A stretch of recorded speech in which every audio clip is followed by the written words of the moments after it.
জয় যিশু। প্রথম পাঠ সামুয়েলের দ্বিতীয় গ্রন্থের আরম্ভ।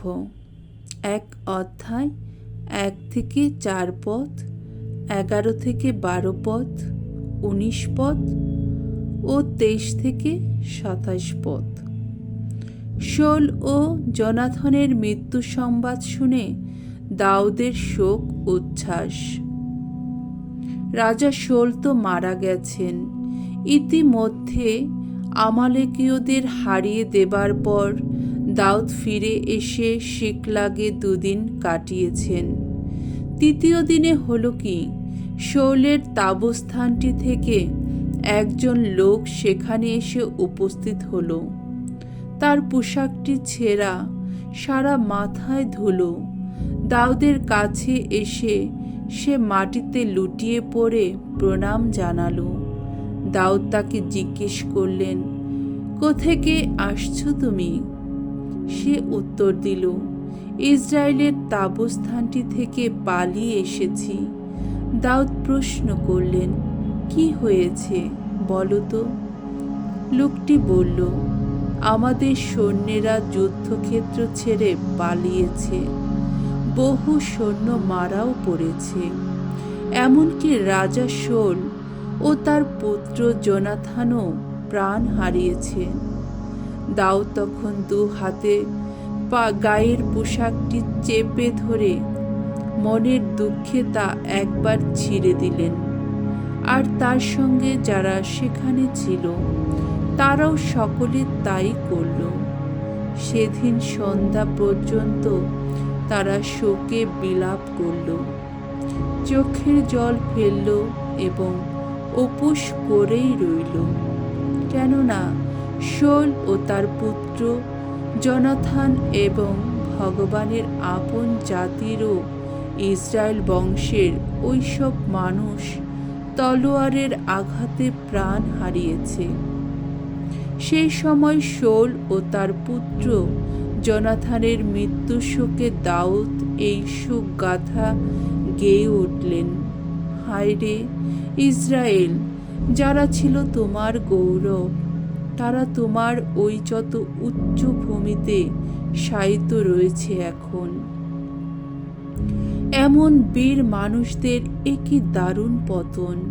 আহা, শাউল আর জোনাথন প্রিয়জন, প্রিয় দর্শন যারা, বিচ্ছেদ হয়নি তাদের, জীবনেও নয়, আহা মরণেও নয়। তারা ছিলেন ঈগল পাখির চেয়েও ক্ষিপ্রগতি, সিংহের চেয়েও শক্তিমান। ওগো ইসরায়েলের কন্যারা, শাউলের জন্যে তোমরা ফেলো চোখের জল। তোমাদের অঙ্গে তিনি তো পরিয়ে দিতেন উজ্জ্বল লাল জমকালো পোশাক, তোমাদের বেশবাসের ওপর তিনি তো ঝুলিয়ে দিতেন সোনার যত গহনা। হায় রে, যুদ্ধের মাঝখানে এমন বীর মানুষদের এ কি দারুণ পতন! ওগো ইসরায়েল, দেখো তোমার ওই উচ্চ ভূমিতে জোনাথন কেমন শায়িত রয়েছেন এখন। ওগো জোনাথন, ভাইরে আমার, তোমার মরণে মর্মাহত আমি। আমার কাছে তোমার ভালোবাসা সে তো অপরূপ ছিল, যে কোনো নারীর প্রেমের চেয়েও অপরূপ ছিল। আহা, আমার কত প্রিয়জন ছিলে তুমি। এমন বীর মানুষদের হায় হায়, এ কি দারুণ পতন! যুদ্ধের এমন অস্ত্র দুটি শেষে কিনা বিনষ্টই হলো। প্রভুর বাণী। ঈশ্বরকে ধন্যবাদ। সামসঙ্গীত 80 অধ্যায় 1 থেকে 2 পদ, 4 থেকে 6 পদ। ধো, হে ঈশ্বর, প্রসন্ন হোক তোমার শ্রীমুখ, রক্ষা করো আমাদের। ইসরায়েলের হে মেষপালক, শুনো, ওগো কান পেতে শোনো। ওগো তুমি যুগল খেরুব মূর্তি যার আসন, এবার দেখা দাও, তোমার মহান শক্তির প্রকাশ ঘটাও।